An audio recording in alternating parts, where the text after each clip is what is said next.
know, it's never been tried.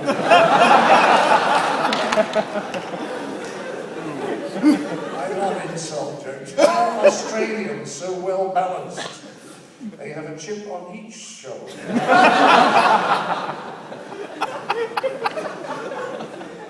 French tell a joke about Belgians.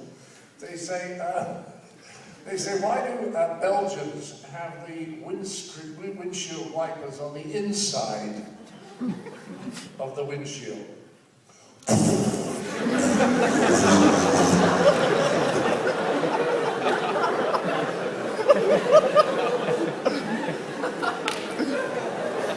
Another question.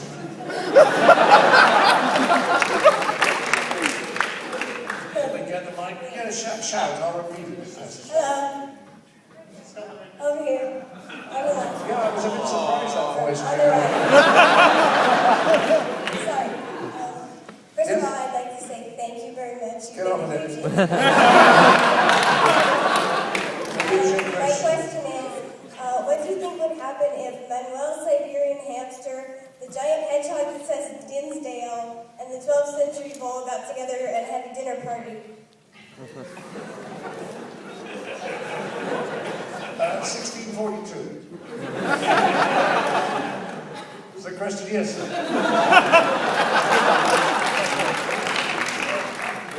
Do you have any ideas for films that, for one reason or another, never made it to production that you would wish Oh, to that's see? interesting. Did I have any ideas for a movie that never made it into production? Yes, I had a few. I had an example. I've actually got a movie. The trouble with movies at the moment, and I'm being quite serious for a moment, is that they cost so much money. If I make a movie for $6 million, which is a tiny little budget, I mean, 20 years ago I made Fish Called Wanda for $7.3 million. So if I could make a movie today for $6 million, it would still cost $25 million to release. So it doesn't matter how cheap the movie is. Do you see what I mean? You have already to make the cost of the movie plus $25 million to get your money back. So life is tough out there. Now people don't buy DVDs anymore. So film companies used to make movies knowing that if the movie was not terribly successful at the box office, then they could get their money back anyway for the DVD sales. That's no longer the case. So everyone in movies is very, very scared. It's the same in television because everything costs so much. And when people get anxious, they stop thinking creatively because they don't want to take any risks. And you cannot do anything new unless you take the risk that it's going to fail. You don't know with new things, are they going to succeed or not? You never, ever know, particularly incidentally in the area of comedy. Because if you go back on the extraordinary career of Steven Spielberg, the only time he made a movie that didn't work was when he tried a comedy called 1941. So the problem at the moment is I have this very good idea for a movie. This happened to me 11 years ago. I came to Santa Barbara, and it was partly because after my second marriage had failed, and my daughter had been living with my ex-wife for 6 years, and she wanted to come and live with me, and so I said, well, why don't we go and live on the West Coast? And it was great. But, you know, after a certain age, you don't want to be in London in the winter.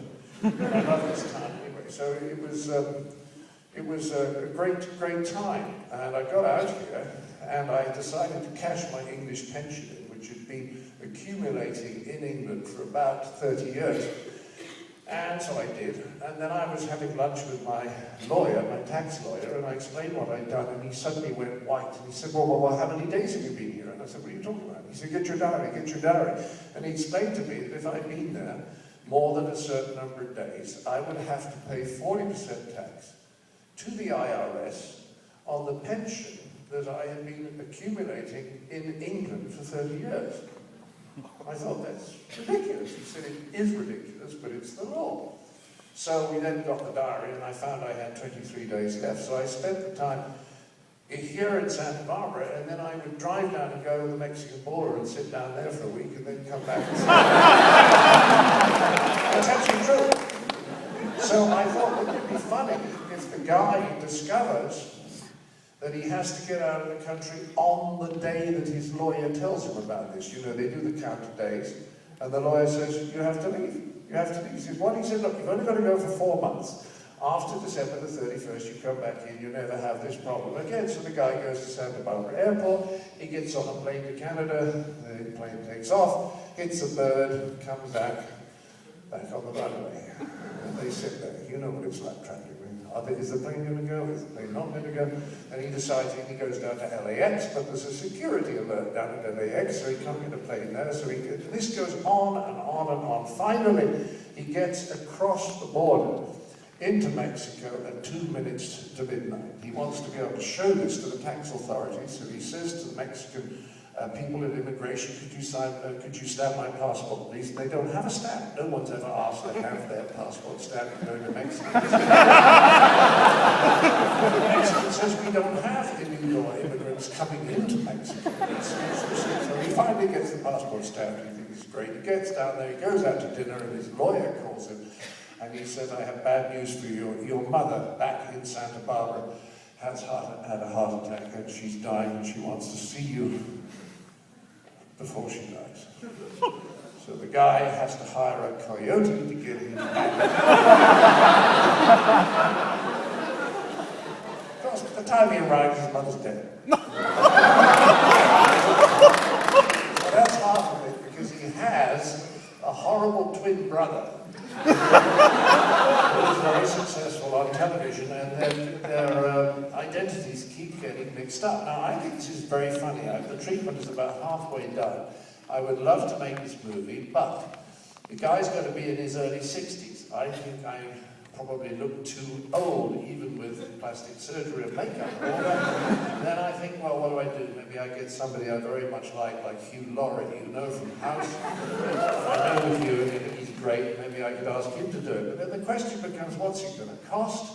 At 25, is anybody going to give me that sort of money to make a relatively sophisticated comedy when, as you know, most comedies these days are rather gross, not very clever, not particularly well structured, and apparently nobody cares. They go anyway. So that's one thing that I would like to do. I mean, I did think of making a movie out of 40 Towers. You know 40 Towers? And I thought we went a few years later in Basel, and Sybil were invited out by Manuel, who's opened a restaurant down in Barcelona, and he said, would you like to come out, you can stay with my family, and they get on the plane.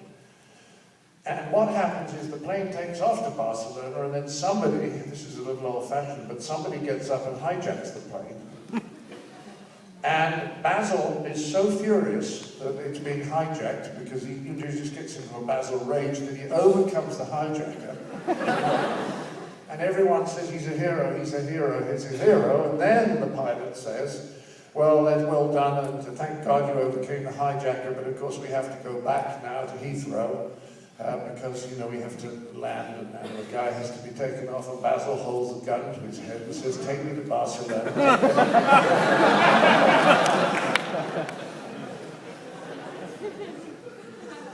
There's a couple of ideas, I think.